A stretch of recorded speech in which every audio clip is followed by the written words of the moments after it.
Bonjour les amis, aujourd'hui on a le plaisir de vous présenter notre nouveau tuto. Tessie, tu vas m'aider? Oui. Et on va faire quoi aujourd'hui? Un fondant au chocolat et sa crème anglaise. Waouh! Alors c'est parti. Alors pour notre recette aujourd'hui, on va avoir besoin d'un robot ménager, d'un appareil à cuisson sous vide, d'un appareil pour faire le vide et des sacs. Mais si vous n'avez pas ce matériel, une casserole suffira largement. Un petit gadget pour séparer les jaunes des blancs, un mixeur plongeant, une maryse de préférence à Tessie, un bon couteau pour enlever les gousses de vanille, une balance, une casserole, un cul de poule. Et mademoiselle Tessie, pour les ingrédients?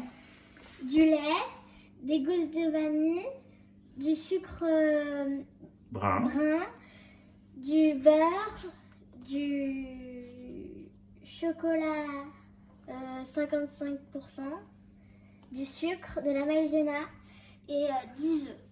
Alors Tessie, on commence par la crème anglaise ou par le fondant au chocolat? La crème anglaise évidemment. Alors c'est parti. Alors maintenant on va préparer la vanille. Pour cette recette, il faut vraiment une vanille puissante. Là j'ai pris une vanille d'Ouganda de chez Rollinger qui est assez exceptionnelle. Je ne sais pas si vous voyez, mais on voit les cristaux de vanille qui brillent.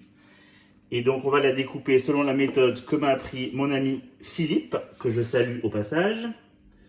Donc on va bien la couper en deux sur toute la longueur. Voilà, elle est grasse, ça vient tout seul. Et ensuite on l'ouvre. Et avec le couteau, on va gratter tous ces grains de vanille qui vont donner tout le goût à notre recette. Et ensuite, on le met dans le lait. Et la gousse de vanille, pour l'instant, on va la mettre aussi. Il y a beaucoup de goût dedans. Et on répète l'opération avec l'autre côté. Et on le fait 2 fois. Donc on pèse 80 g de sucre. C'est la quantité totale dont on va avoir besoin pour notre crème anglaise. Et de ces 80 g, on va en prendre une petite partie pour mettre dans notre mélange lait-vanille et laisser infuser la vanille. Tessie, on a 80 g? Je te laisse mettre un petit peu. Voilà, donc maintenant on a notre lait, vanille et un peu de sucre. On va le mettre dans le robot. J'ai la chance d'avoir un robot qui chauffe à induction. Donc on va le monter à frémissement. Et ensuite on va couper le feu et laisser infuser 10 minutes pour que la vanille s'exprime complètement. À ébullition, je coupe le feu et je laisse mon mélange doucement infuser. On va laisser la vanille s'exprimer. Pendant qu'on laisse tranquillement le lait infuser, on va avoir besoin de 4 jaunes d'œufs. Ça, c'est un petit appareil qui m'a coûté 3 $ chez Williams Sonoma. Et franchement, il n'y a rien de plus rapide pour séparer les blancs des jaunes.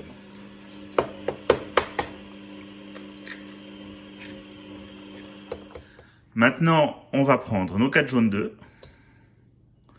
On va mettre tout ce qui reste de sucre. Et on va bien battre, mais sans chercher un blanchissement. On veut juste bien mélanger. Voilà, avec un bon mouvement. On va changer de côté pour montrer le bon mouvement de Tessie. Alors, on a préparé un bain-marie qui est en train de chauffer. On va monter à 84. Le secret de cette recette, c'est de jamais être à 85 degrés, température de coagulation du jaune d'œuf. On veut toujours rester en dessous. Donc on laisse notre bain-marie chauffer. Notre lait, il a bien baissé en température. Merci Tessie. Donc à 56 degrés, on risque absolument plus rien. Et on va maintenant l'incorporer au jaune d'œuf et au sucre. Voilà, doucement on va l'incorporer à notre appareil. On peut laisser les gousses de vanille, elles vont continuer à infuser. À ce stade, ça ne dérange absolument pas. Moi, je vais les laisser jusqu'au bout. On prend une maryse, penche-le un peu plus. Et vraiment, on va rechercher toutes ces petites perles noires. C'est le diamant de la recette. On ne va pas en perdre une miette. Ici, maintenant, je vais te laisser battre notre mélange. Que ce soit bien homogène. Et une fois que ce mélange sera bien homogène, on va simplement le mettre dans un sac sous vide. Dans la cuisine, il faut toujours goûter. Donc Tessie, comment est notre préparation? Est-ce que l'équilibre en sucre est correct? Oui. Tu aimes? Oui. On sent bien la vanille? Super. Bon, on va commencer à préparer notre sac pour la cuisson sous vide. Tessie, est-ce que tu peux me le sceller d'un côté? Voilà. Voilà, on a mis notre future crème anglaise, on voit bien la vanille, dans un sac de cuisson sous vide. Tessie, on va bien mettre le bord au milieu. Attention.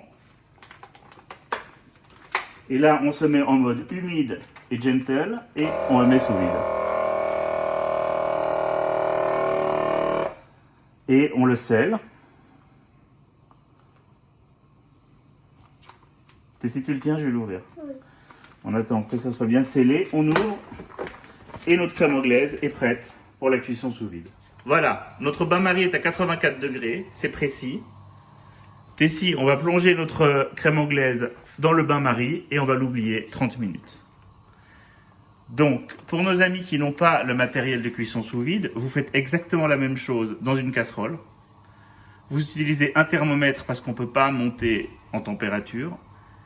Et vous mélangez avec une maryse et vous laissez épaissir tranquillement. Voilà, nous on va la laisser se reposer et puis on va commencer à s'attaquer à notre fondant au chocolat. Alors, pour notre fondant au chocolat, on a besoin de 5 ingrédients. Tessie, on a besoin de quoi? 150 g de chocolat noir, 55%. Voilà, parce que si on monte au-delà, on trouve que c'est trop amer et il faut que ça plaise aux enfants et à moi. Ensuite.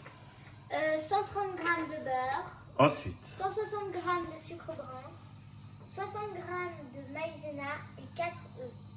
Voilà, donc on vous laisse préparer tout ça. Et on va commencer par hacher notre chocolat, comme ça il va fondre plus vite. Voilà, maintenant on va le mettre dans notre bol de cuisson pour le faire fondre avec le beurre.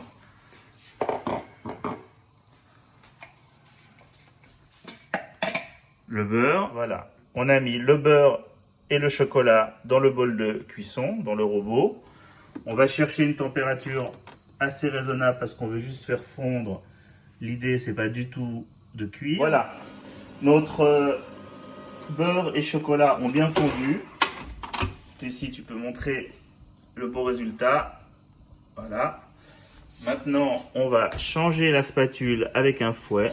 Alors, Tessie va nous mettre les œufs.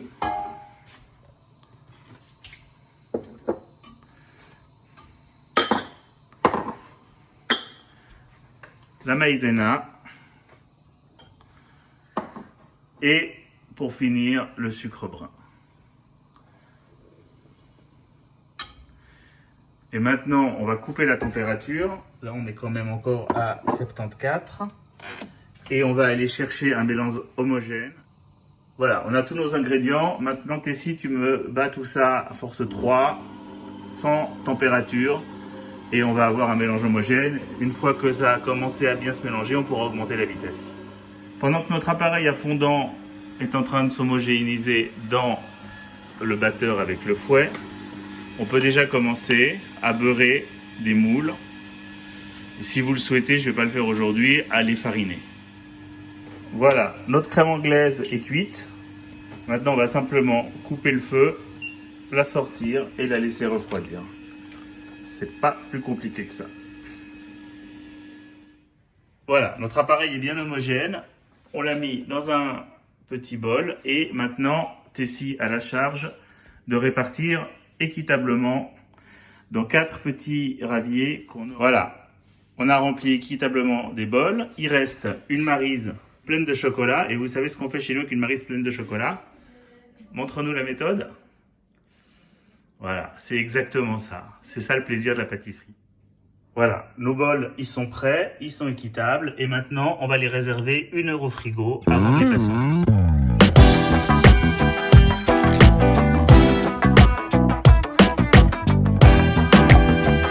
Nos fondants au chocolat ont bien pris au frigo pendant 1 heure.